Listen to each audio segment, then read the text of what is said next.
Our passage this morning on forgiveness is Mark 11, verses 18 through 25. And when the chief priests and the scribes heard it, they kept looking for a way to kill him, for they were afraid of him, because the whole crowd was spellbound by his teaching. And when evening came, Jesus and his disciples went out of the city. In the morning as they passed by, they saw the fig tree withered away to its roots. Then Peter remembered and said to him, "Rabbi, look, the fig tree that you curse has withered." Jesus answered them, "Have faith in God. Truly I tell you, if you say to this mountain, 'Be taken up and thrown into the sea,' and if you do not doubt in your hearts, but believe what you say will come to pass, and it will be done for you.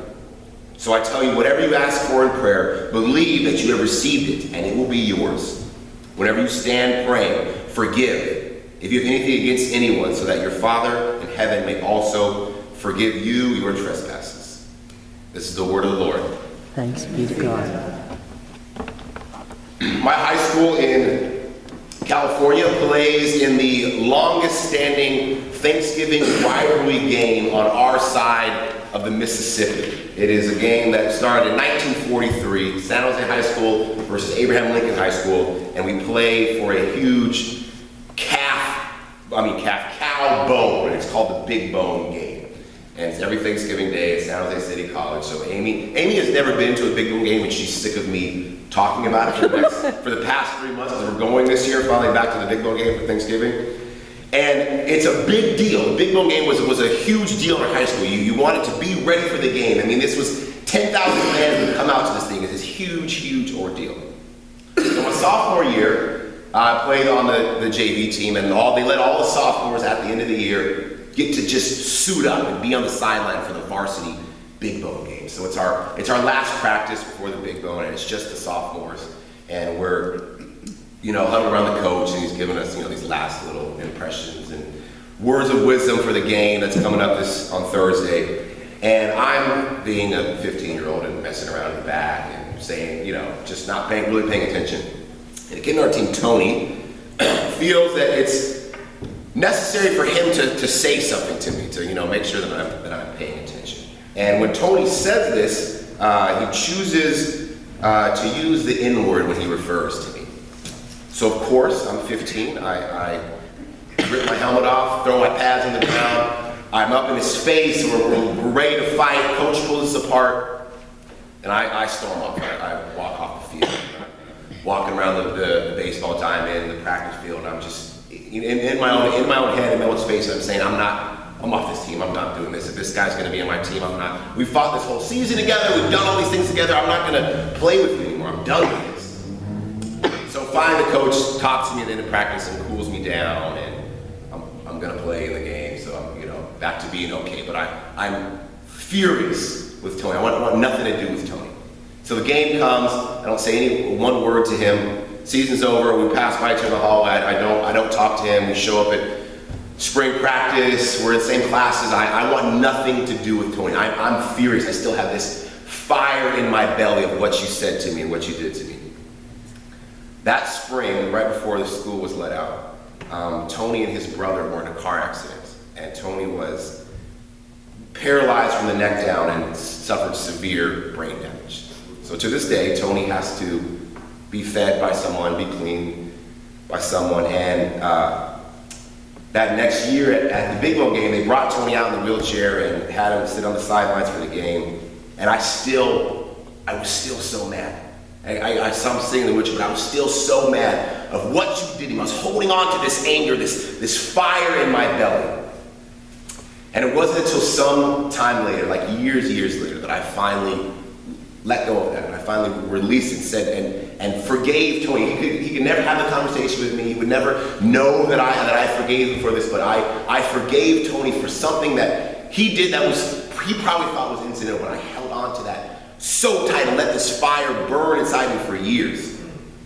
But asked him for forgiveness. And now that feeling that I have when I think of Tony is not this fire, it's not this anger burning inside me, but my teammate. Somebody who can never play football again, can never walk again. So forgiveness, we like to think of forgiveness that we need to have this face-to-face moment. Somebody's hurt us, somebody's said something offensive to us, somebody's damaged us, and we want to have the moment where we look them in the eyes and say, you know, I forgive you.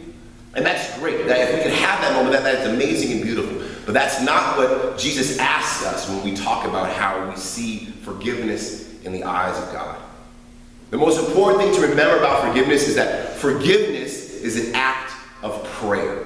It is something you do between you and God. We see it happen out in this morning's passage when Jesus says that whenever you stand praying, forgive if you have anything against anyone, so that your Father in heaven may forgive you of your trespasses.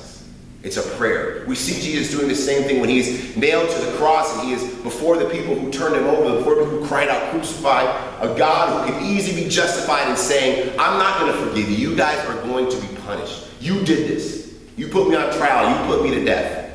But instead, in a prayer, Jesus says on the cross, Father, forgive them, for they know not what they do.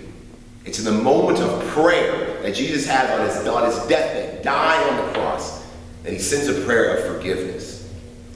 Jesus also asks us again, when we pray the prayer that we're going to do later today, that we do every single Sunday, that Jesus taught us to do. In that prayer, we're asked to forgive. We acknowledge that we've been the recipients of forgiveness, and we too are to ask for others to be forgiven in our eyes. It's something that has to happen through prayer. And it can only happen through prayer because forgiveness is a divine act. Forgiveness is something that God orchestrates, that God does, and we are just the vessels that it travels through. We as human beings don't like to forgive. It's not in our nature. It's easier for us to hold on, to remember the pain, and to be mad at someone, to be mad at a situation, and not to be able to let go and forgive. So this idea of God doing it, of God being the author of forgiveness, God working forgiveness through us, through prayer, is the only way that can happen. Because we are not capable of doing it ourselves. It's God's forgiveness working in us that we can extend to other people. You've all heard this line before, and it's from a poem that's very long that I have not fully read, and most of you probably have not either, but it's called An Essay on Criticism by the poet Alexander Pope. And you all know this line. To err is human, to forgive is divine. Poets, all of us know this feeling of forgiveness is something outside of what we do. It's something that God does through us that we can extend to other people. So this idea of our human desire to hold on and not to forgive, to grab things tight, is connected to the word forgiveness. In the New Testament, in Greek, the word is not forgiveness. It's not a word that sounds like forgiveness, but it's a better understanding than our word to forgive. In Greek, the word for forgive is kind of releasing, turning something away. It was a word you would use when an author is trying to really put an idea in a story, but the idea doesn't work. They would push that idea aside. It's no longer part of their story. That's the word that we use when we talk about forgiveness in Scripture. A better understanding, modern understanding of our word, forgive. All of you know this well. Julie can probably sing it better than I can. I'm going to spare your ears, but let it go. From Frozen, the song Let It Go. That word in Scripture should be translated in our English as let it go. If we reread this morning's passage about forgiveness, it would read like this. Whenever you stand praying, if you have anything against anyone, let it go, so that your Father in heaven may also let go of all your trespasses. This act of forgiveness is impossible without the divine. It is impossible without God moving through us because we love to hold on. We love to let the fire inside us keep on burning. In forgiveness, nobody's asking you to forget. I don't forget what Tony did. I don't forget the things that people have said to me, but I let go of the pain. I let go of the anger and the fire that I hold against them, to let it go. Now, this idea of forgiveness, as I said, is hard for human beings. We would almost call it impossible. In this passage, before this section, Jesus is talking to the disciples and saying, if you really believed that you could tell this mountain to be picked up and put in the sea, but if you doubted it in your heart, it wouldn't happen. If you believed, it could. Something we would call impossible, right? How would you possibly be able to pick up a mountain and pour it into this? Even the greatest construction tools to man would not be able to do that. An act that is impossible. Forgiveness is an act that is impossible without some divine intervention working inside of us. It feels hard. It feels like, well, I can't let go. I'm justified in holding on to this thing because this person, this place, this thing, it hurt me. I'm mad, I'm upset, this fire is still within me. It almost feels impossible to let go. But that letting go is the same idea of saying, I believe this mountain can crumble into the sea. It's something we see as impossible, but through God could actually happen. Let that movement, let that divine power of forgiveness go through you. Find it in prayer. Talk to your God and say, I need forgiveness. I need the forgiveness you've offered me. I need it inside of me to offer to other people. God will move through us. This divine power of forgiveness will move through us as instruments and vessels if we ask for it, if we choose to let it go and to forgive. Amen.